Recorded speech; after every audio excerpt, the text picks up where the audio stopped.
আমি আজি চতুৰ্থ শ্ৰেণীৰ অসমীয়া পাঠ্যপুথিৰ প্ৰথম পাঠটি আলোচনা কৰিম। প্ৰথম পাঠটিত আছে এটি কবিতা। কবিতাটিৰ নাম হৈছে মোৰ দেশ ভাল। মই কবিতাটি আবৃত্তি কৰি যাম আৰু তোমালোকে কিতাপত চাই আবৃত্তি কৰিবা। মোৰ দেশ ভাল। কবিৰ নাম হৈছে সাহিত্যাচাৰ্য অতুল চন্দ্ৰ হাজৰিকা। মোৰ দেশ ভাল। সকলো দেশত কৰি মোৰ দেশ ভাল। চৰণত সেৱা যাৰ কৰ চিৰকাল। ক'ত আছে এনে মাটি সোণৰ চপৰা। ক'ত আছে এনে পানী সুধাৰ নিজৰা।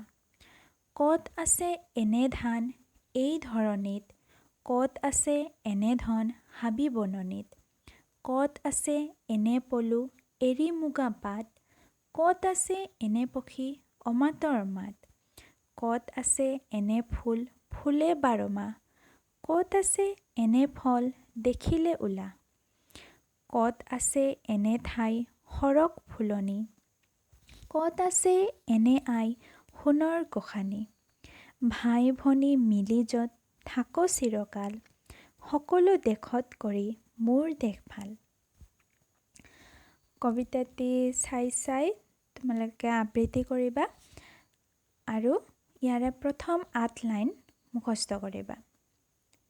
ক'ত আছে এনে পক্ষী অমাতৰ মাত ইয়ালৈকে ৮ লাইন মুখস্থ কৰিবা।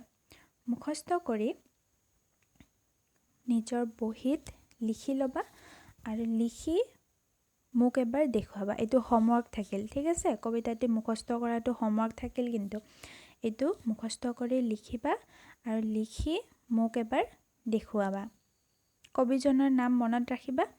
কবিজনৰ নাম মই আকৌ এবাৰ কৈ দিছোঁ, সাহিত্যাচাৰ্য অতুল চন্দ্ৰ হাজৰিকা।